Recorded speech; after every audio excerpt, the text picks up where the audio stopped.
tugas akhir mata kuliah Isu-isu Kontemporer Pendidikan yang diampu oleh Bapak Dosen Irfan Aminsam, MPD.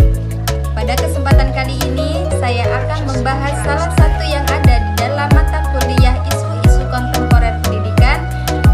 Salah satunya yaitu membahas tentang perbedaan tantangan pesantren salaf dan kholaf.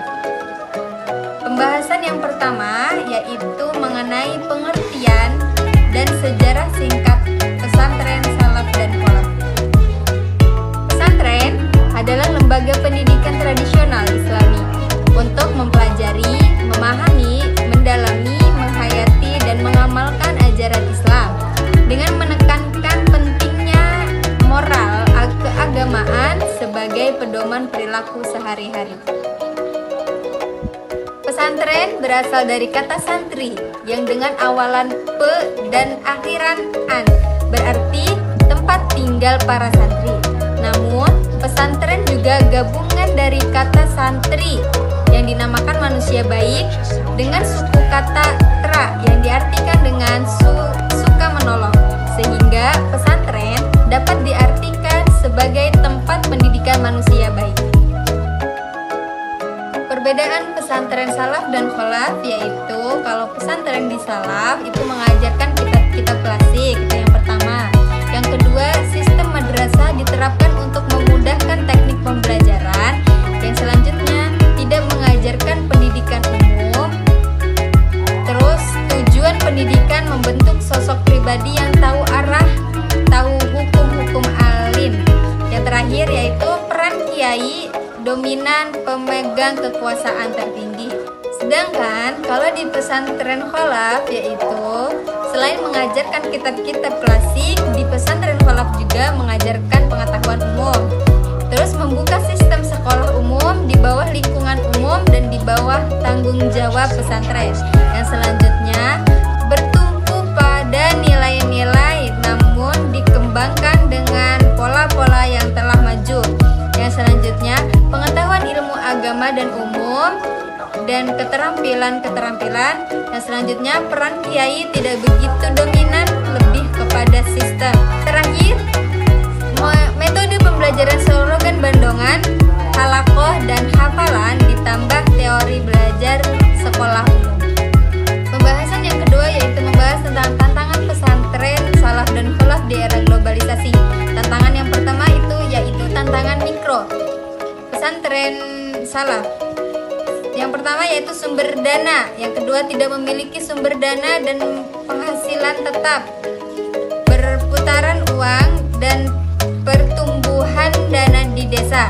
Yang ketiga yaitu sarana dan prasarana. Yang keempat tidak memadai, mayoritas berada di pesantren. Yang selanjutnya akses komunikasi yang kurang. Yang terakhir yaitu otoritas kiai. Otoritas lekat dengan figur kiai. Sedangkan di pesantren kholaf yaitu sumber dana, memiliki sumber dana dan penghasilan tetap, perputaran uang dan pertumbuhan dana di kota, desa dan kota. Yang kedua sarana dan prasarana, memadai, mayoritas berada di tempat yang strategis. Yang ketiga otoritas tidak penuh bertumpu pada kiai tetapi pada sistem atau manajemen. Yang terakhir yaitu pola pembelajaran, memiliki pola lama dan mengembangkan pola pembelajaran yang baru. Yang harus diperhatikan dalam pendidikan pesantren, yang pertama yaitu kurikulum pendidikan pesantren, yang kedua metode pembelajaran, yang ketiga kepemimpinan, yang keempat diversifikasi lembaga pendidikan, yang terakhir yaitu fungsi sosioekonomi. Pembahasan yang terakhir yaitu mengenai dalam menghadapi era globalisasi, pesantren dituntut harus kemampuan bertahap hidup di tengah perubahan dan persaingan yang terus bergulir. Yang selanjutnya, kemampuan untuk meningkatkan kualitas hidup baik dalam hal jasmaniah maupun rohaniah. Yang selanjutnya, kemampuan untuk berkembang dan beradaptasi dengan tuntunan zaman yang terus berubah. Yang selanjutnya yaitu kemampuan untuk menempatkan diri pada posisi yang penting dalam sistem pendidikan nasional.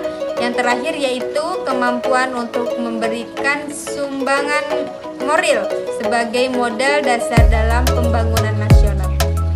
Yang terakhir yaitu kesan dan pesan selama mengikuti mata kuliah isu-isu kontemporer pendidikan.